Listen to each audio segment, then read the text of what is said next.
From the National Newsroom of the Canadian Press, I'm Karen Rebo. U.S. President-elect Donald Trump is already making waves north of his border, 2 months before he moves into the Oval Office. Donald Trump says he'll sign an executive order imposing a 25% tariff on all products coming into the U.S. from Canada and Mexico, sending an immediate threat that could upend North American trade and supply chains. Eric Miller is the president of Rideau Potomac Strategy Group, a cross-border consultancy focused on trade, supply chains, and government affairs. He said the tariff threat is extraordinarily concerning and could impact the future of the Canada-U.S.-Mexico agreement, which is up for review in 2026. This is something that will fracture everything that we've seen built in terms of supply chains in North America over the last 30 years. I would be very surprised if CUSMA or USMCA survived this. Trump says the tariffs will be in place until Canada and Mexico stop drugs and people from illegally crossing the borders. People who live in South Texas near the border with Mexico say they want U.S. President-elect Donald Trump to fulfill his promises for border security and immigration. It was horrible. Elizabeth Olivares lives in Granjeno, right near the U.S. border with Mexico. She says during the surge of migrants illegally crossing the border during the Biden administration, she was afraid. She voted for Donald Trump. Immigration was a key issue during the election. A majority of voters for both parties said improving border security was important. It remains unclear how Trump's plans will play out, but Olivares wants the president-elect to fulfill his promise to secure the southern border and enact the largest mass deportation effort in American history. Yes, I'm all for it. Kelly Malone, The Canadian Press, Granjeno. Notorious killer Paul Bernardo is scheduled to appear before the Parole Board of Canada today.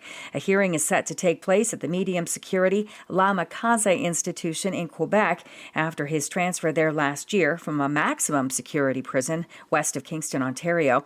As Canadian Press reporter Sonia Puzic explains, the families of victims Kristen French and Leslie Mahaffey were originally told they weren't going to be able to deliver their victim impact statements in person at the hearing. The parole board later reversed that decision, but the lawyer says that because of the time constraints, when they announced that, that means only one of the victim's mothers can travel in person to deliver her victim impact statement, and the others will have to do so remotely. He's already been denied parole twice. And 12 days of strike action has left an impact with Canada Post. The post office says it has missed out on delivering an estimated 10 million parcels since more than 55,000 postal workers walked off the job. The strike continues and mediated contract talks do too, just days ahead of the busy holiday shopping days known as Black Friday, Small Business Saturday, and Cyber Monday. This is the Canadian Press.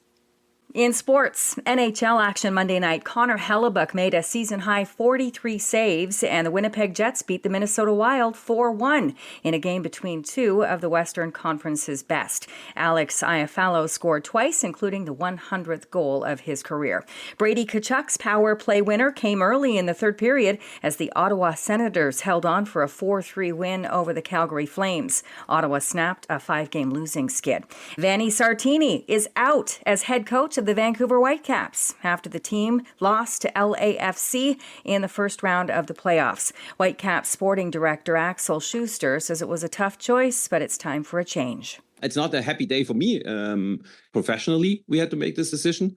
So I'm sad about this. Sartini spent over 3 years in the role. NBA action. Jaden Ivey hit a jumper as time expired to give the Detroit Pistons a 102-100 victory over the Toronto Raptors. From the Canadian Press, I'm Karen Rebo. Thanks for listening. Don't forget to follow and subscribe. For more of today's top stories, visit thecanadianpressnews.ca.